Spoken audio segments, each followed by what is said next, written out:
भाग्यलक्ष्मी की कहानी अब बहुत जल्द पूरी तरह पलटने वाली है।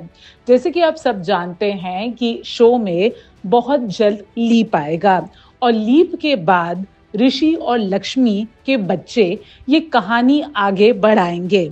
इसी के लिए मेकर्स फुल स्पीड में शो की करंट कहानी को एक अंजाम देने की कोशिश कर रहे हैं। वैसे तो ये एक ऐसा शो है जहां पे स्टोरी ट्रैक महीनों महीनों खींचा है बिना किसी क्लाइमैक्स के। लेकिन क्योंकि अब शो में लीप आना है तो मेकर्स कहानी फुल स्पीड को अंजाम दे रहे हैं।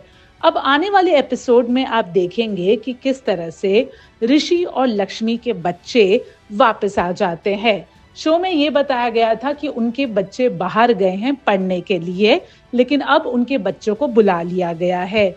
वहीं पे फाइनली अब जाके मलिष्का का राज खुलने वाला है। मलिष्का का राज खुलेगा, सबको मलिष्का की सच्चाई भी पता चलेगी, लेकिन इवेंचुअली कहानी क्या मोड़ लेगी ये फिलहाल नहीं पता है। लेकिन हम आपको सबसे बड़ी अपडेट दे देते हैं।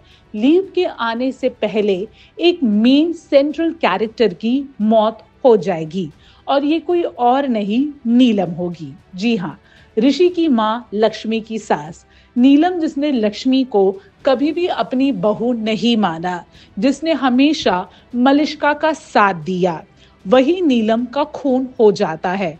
और नीलम का खून और किसी ने नहीं बल्कि मलिष्का ने किया है।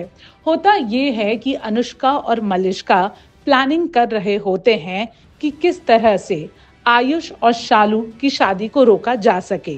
नीलम जो आवाजें सुनती है, कमरे में आती है और मलिष्का से पूछती है कि वो किससे बातें कर रही थी।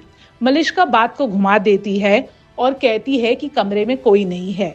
लेकिन जब नीलम कमरे से निकल रही होती है तो वो अनुष्का को पर्दे के पीछे देख लेती है। नीलम को इवेंचुअली मलिष्का और अनुष्का के सारे राज, उन्होंने अब तक जितनी भी प्लानिंग प्लॉटिंग की है, सब पता चल जाता है। नीलम ऋषि और लक्ष्मी के पास जाने ही वाली होती है, उतने में मलिष्का और अनुष्का डिसाइड करते हैं कि नीलम को अब मारना ही पड़ेगा और हो जाती है नीलम की मौत। अब आने वाले एपिसोड में आप देखेंगे कि किस तरह से पुलिस आती है इन्वेस्टिगेट करने कि आखिर नीलम का खून किसने किया। दिलचस्प होगा ये देखना कि क्या वाकई में इस बार मलिष्का पकड़ी जाएगी या फिर नीलम के खून का इल्जाम लक्ष्मी पे या फिर किसी और पे लग जाएगा। बॉलीवुड और टेलीविजन की एक्सक्लूसिव अपडेट के लिए हमारे चैनल फिल्मी बीट को सब्सक्राइब करना ना भूलें और हमें फेसबुक पर भी जरूर फॉलो करें।